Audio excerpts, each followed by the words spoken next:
네, 일단 표고가루랑 새우가루 먼저 말씀을 드릴게요.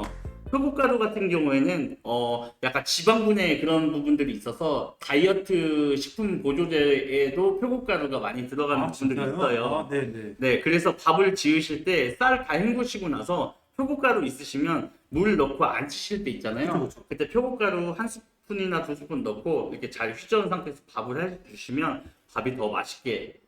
처음 들어봐요, 표고가루를. 네, 정말 밥에다 별거 다 넣어보잖아요. 뭐 네네. 거미살도 넣어보고, 콩도 넣어보고, 네. 별의별 거다 넣는데 표고가루? 네, 표고가루 넣어서 보면 의외로 아. 쓴맛이라고 해가지고 전혀 그렇지 않고 맛있는 밥이 탄생합니다. 다이어트 밥에 표고가루 이렇게 체크하면 되나요? 네네, 아, 감사합니다. 그렇게 네. 생각하시면 되고, 요거의 효능은 이제 고지혈증 예방이라고 해서 네네.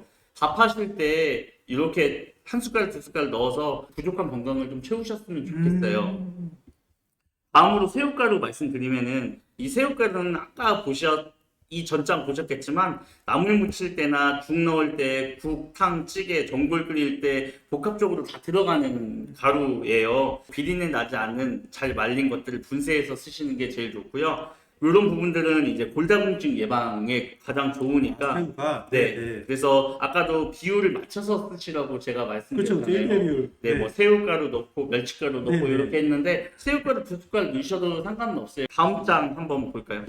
네, 그리고 아까 제가 말씀드렸잖아요. 내장 그 변 제거를 그쵸. 꼭 해야 중요하죠. 된다고. 네네. 요 변 제거 안 해주시면 아까 딱 말씀하신 것처럼 씁니다. 아, 네. 네. 쓰니까 꼭 변 제거해서 말려서 갈아서 쓰시면 좋은데, 혹시 우리가 시중에서 사는 것 중에 변제가 안 된 게 있나 봐요? 그 조미료 같은 경우에 다 변이 제거돼서 나오는데 네. 직접적으로 집에서 만드실 때에는 아. 참고하셨으면 좋을 것 같아서요. 그냥 언제 쓰시든지 멸치를 쓰실 때는 변 제거된 걸 체크 한번 해봤으면 좋겠다. 네, 그렇게 맞습니다. 이해하면 될까요? 아, 네. 네, 알겠습니다. 그리고 아까 죽 같은 것들도 저희가 만드실 때 조미료 아까 들어가잖아요. 새우가루나 다시마가루 이렇게 들어가는 것처럼 다양한 요리에도 이 멸치가루가 사용되는데 볶음이나 조림이나 국탕, 찌개 이런 전골 국물 만들 때 약간 섞어가지고 이렇게 쓰시게 되면은 두뇌 발달에 굉장히 도움이 되고 골다공증 예방이 된다는 것. 알고 드시는 거랑 모르고 드시는 거랑 차이점이 있거든요. 그렇죠, 그렇죠, 맞습니다. 네. 그리고 마지막으로 그 다시마 아시죠? 네네. 바다에 이렇게 널려 있는 네네네. 그런 것들. 우리 그 라면에 들어가 있는 이거 아닌가요? 네, 맞습니다. 아, 네. 그리고 집에서도 다시마로 육수 내시는 분들이 있는데 네. 겉에 육수 내시기 전에 보시면은 이렇게 하얀 하얗게 네. 가루가 이렇게 붙어져 있어요. 그 부분 이렇게 물로 살짝 이렇게 흘러가는 물에 살짝 닦아서 끓여주시면 좀 짠맛이 좀 덜해질 수 있어요. 그게 염분기가 좀 묻어서 그런 거거든요. 영분기예요? 예. 네. 아, 그래서 이 다시마 가루는 물에 타가지고 먹거나, 네. 네, 국탕, 찌개, 전골 등의 맛을 내는데 이용하는데요. 이 부분 같은 경우 성장 발육 촉진이나 골다공증 예방 이런 부분들이 좋습니다. 그래서 이 다시마 가루 같은 경우에는 저희 쉐이크처럼 물에 타서 드시거나 아니면은 그 네네. 우유에다가 타서 드셔도 굉장히 어. 좋습니다. 여기 밑에 보시면 칼슘과 철이 많아서 뼈의 성장 발육을 도와주고 골다공증에 좋으며 암세포의 번식을 막아준다고 하잖아요. 이 다시마 가루 조금만 섞어서 같이 넣어서 드시면 좋습니다. 지금 질문보다는 다들 지금 적느라 바쁘신 것 같아요. 번거로우실 거예요. 집에서 이렇게 한 숟갈, 두 숟갈 넣으시기가 번거로우시니까 그렇죠? 제가 그래서 아까 말씀드렸던 게 이거를 그냥 따로따로 갖고 계시지 마시고 네. 혼합용으로 나물 무치실 때는 요거 섞어가지고 이렇게 한 숟갈 넣어서 드시거나 국탕 찌개 하셨을 때는 그렇게 섞어 놓으셨다가 이렇게 한 숟갈 또 넣으시거나 그런 식으로 넣으시면 제일 편하시거든요. 그 조미료통에 이건 국용 조미료를 만들어 놓고 네, 맞습니다. 아니면 뭐 그 나물용 조미료를 이렇게 네, 만들어 놓고 맞습니다. 그럼 정말 좋겠네요. 그렇게 네. 하시게 되면은 일단은 아. 뭐 예를 들어서 요리하는데 바쁜데 네. 이것도 넣고 저것도 넣고 어떻게 이렇게 하겠어요. 그래서 미리 섞어 놓으시면은 한 숟갈만 이렇게 해서 툭 넣어서 쪼물쪼물해서 드시거나 그러면은 굉장히 좋죠. 근데 이런 그 조미료를 솔직히 좀 번거롭지 않나요? 집에서 이거 말리고 이게 가능한가요? 집에서 만들어 드시는 것보다 사서 드시는 게. 사다 먹는 게 낫. 네, 근데 이제 그렇구나. 네. 말려서 이렇게 네, 네. 하시면은 또 보람도 있긴 있는데 네. 그 부분을 또 귀찮아하시거나 싫어하시는 분들은 사서 드시는 게 제일 편합니다. 지금 반응이 지금 만들어 먹으라는 줄 알고 벌써 포기하려 하셨다는 분이 있으세요. 아니신 거죠? 네네. 네. 시중에 나와 있는 네. 제품들이 워낙 잘 나와 있어서 아까 대표적인 뭐 표고, 다시마, 뭐 새우, 그 다음에 멸치 요 네 가지만 말씀드린 건데 여기에 뭐 양파가루도 있고 생강가루도 있고 이런 부분들이 있어요. 그런 네네네. 부분들은 이제 저희가 굵은 고춧가루, 고운 고춧가루 넣으시는 것처럼 사용하시면 되고 이런 천연 조미료는 배합해서 미리 배합해서 미리 쓰실 배합해서. 때 아, 편하게 쓰시면 됩니다. 오늘 최고의 꿀팁은 미리 배합해서 온 것 같아요. 그리고 이 조미료 만약에 쓰시게 되면 네. 이렇게 유리병에다 담아 놓으실 거잖아요. 그렇죠, 그렇죠. 근데 실온에다 담아 놓으시지 말고 차라리 냉장이나 냉장에다 넣어 놓으시는 게 제일 좋아요. 아, 전문용어 나올 뻔했어 방금. 네. 죄송합니다. 네. 일단 천연조미료는 냉장 보관하라는 거. 네네네, 맞습니다. 네.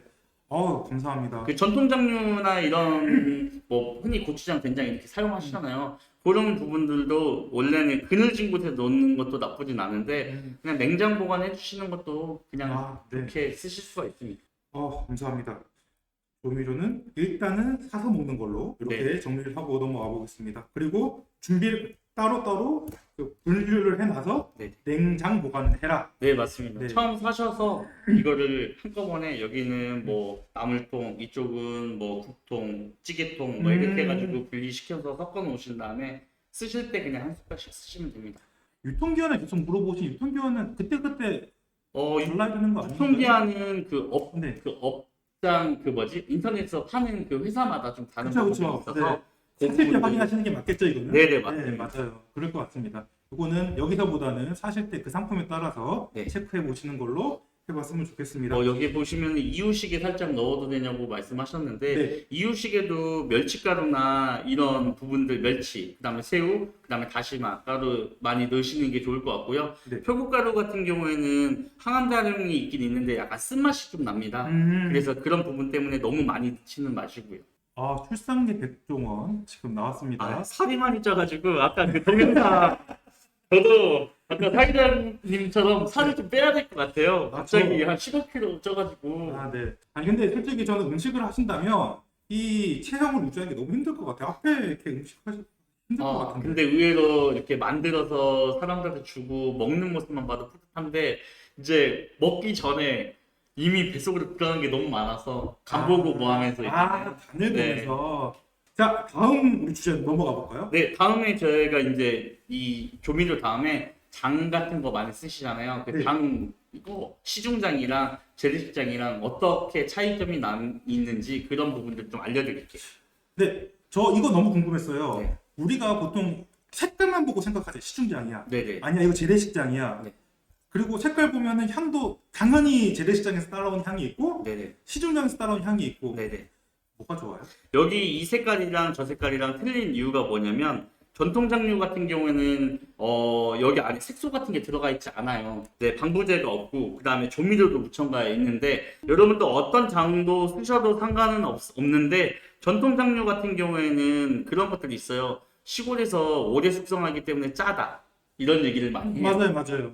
근데 요즘은 시대가 좀 변해가지고 네. 그런 부분들 때문에 예전보다 덜 짜게 나오긴 나오는데 이 장 같은 경우에도 이게 1년 이상 숙성해서 나가는 것들이 순창에서 만든 장들이 다 그렇거든요. 보통 이제 편한 것 때문에 일단은 뭐 이런 그 시중에 나와 있는 장들을 많이 사용하시고 있는데 이왕이면 재래식 장들도 많이 좀 사랑해 주셨으면 좋을 것 같습니다. 네, 아까 보셨던 것 같이 그 발그스름한 사투리가 좀 나왔네요. 이해해 주시고 네. 저는 밝은 장 같은 경우에는 단맛이 좀 많이 나요. 네네. 근데 이제 전통 장류 같은 경우에는 조금 짜다고 그랬는데 좀 덜 짜게 만들었다고 요즘 네네. 하고 있긴 있는데 좀 덜 달다 생각하시면 될 것 네네. 같아요. 그리고 된장 같은 경우에도 조금 덜 짜지만 여기도 재래식장도 예전보다 덜 짜졌다. 네. 그렇게 생각하시고 넘어가시면 될 것 같고 일단 재래식장이나 전통 그 시중장 같은 경우에는 차이점이 아까도 색깔 그쵸. 위주로 많이 봐주셨으면 좋겠는데 예를 들어 색소가 들어가 있냐 안 들어가 있냐 요것만 봐주셨으면 좋을 것 같아요. 색소.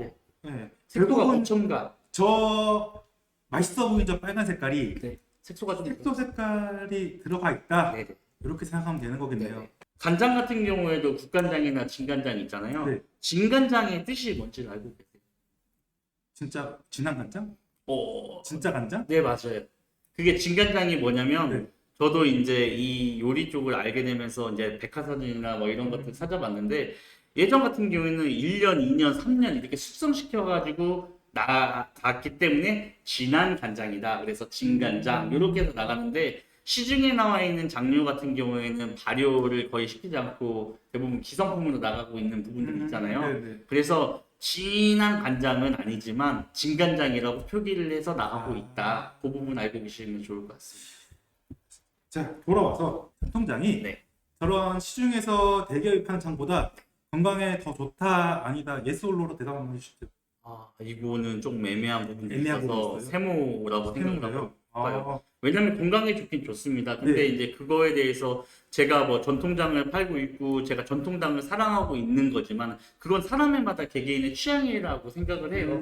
근데 이제 한 가지 말씀드리고 싶은 거는 아까도 말씀드렸다시피 기성품 같은 경우는 방부제가 위에 붙어 있어요. 그렇죠, 아시죠? 그렇죠. 붙어 있죠. 위에 딱 떼면 위에 있는 하얀 거 그거 네. 말씀하시는 거죠. 근데 네. 재래식장은 그게 없습니다. 그러니까 방부제가 없어요. 그쵸, 그쵸. 발효식품이라고 생각하시면 될 것 음. 같고 그런 부분들의 약간 차이점 때문에 음. 그런 부분들을 좀 선별해서 나는 그래서 이런 전통장이 좋아, 나는 그래도 시중장이 좋아 이런 식으로 선택의 권한을 좀 가지셨으면 좋겠는데 제가 말씀드리고자 하는 거는 전통장을 드시면 당연히 발효식품이기 때문에 더 좋죠. 발효식품 그쵸. 자체. 그리고 이제 전통장류 같은 경우에는 뭐 국내산 100% 거기다 무첨가, 무색소 이렇게 들어가지만 일반 시중장 같은 경우에는 뭐 고춧가루가 중국산일 수도 있고 뭐 그런 부분들이 있다는 것들이 있으니까 참고만 좀 해주셨으면 좋겠어요. 네, 알겠습니다. 저 요거 하나만 짚어보고 넘어갈게요. 지금 네. 말씀하신 것 중에서 국간장은 국에 넣는, 진간장은 조림류 아닌가? 네, 맞습니다. 네. 국간장은 국에 넣는 거기 때문에 국간장이고 진간장은 뭐 약간 나물 무칠 때나 조림할 때나 조림할 때나 뭐 첨가하실 때 넣으시면 되는 겁니다. 근데 국간장 같은 경우에는 진간장보다 조금 더 짜다고 생각하시면 될 것 같습니다. 네, 네. 간장 유통기한 지나도 먹을 수 있는 건가요? 그게 그 일반 시중장인지 아니면 발효식품인지 모르겠습니다만 저는 그렇게 생각을 해요. 뭐 유통기한도 중요하지만 흔히 저희 뭐 할머니 집에 가보면 장독대에 보면은 거기 유통기한 적혀 있는 건 아니잖아요. 맞아요. 어디 중간에 네, 네. 가면은 30년 애간장이라고 해가지고 그런 장들도 있고 그런 게 있어. 그래서 30. 네, 그런 전통장류 같은 경우에는 제가 봤을 때 재래식장은 수성시키면 좋다고 저는 생각을 개인적으로 합니다. 지금 모르는 단어가 더 나왔어요. 아까 진간장, 국간장, 양조간장. 양조간장은 좀 혼합되어 있는 간장이라고 좀 그렇군요. 생각을 하시면 될 것 같아요. 맛간장이나 그런 부분들도. 근데 이제 아까 재래식장은 아까 말씀드렸다시피 팩트만 딱 얘기를 드리면 아무것도 첨가되어 있지 않고 원물 그대로만 들어가 있다. 뭐 혼합물 아까 뭐 혼합 소스 가루 막 이런 것들 전혀 들어가 있지 않는다. 그렇게 생각하시면 돼요. 아까 장도 발효된 거면 유통기한이 딱히 예민하진 않겠는. 그쵸. 그쵸. 근데 네. 재래식장은 아까도 말씀드렸다시피 보통 1년 이상은 숙성시켰다. 급품 포장은 유통기한이 있습니다. 네, 알겠습니다. 우리 주제를 좀 바꿔볼게요.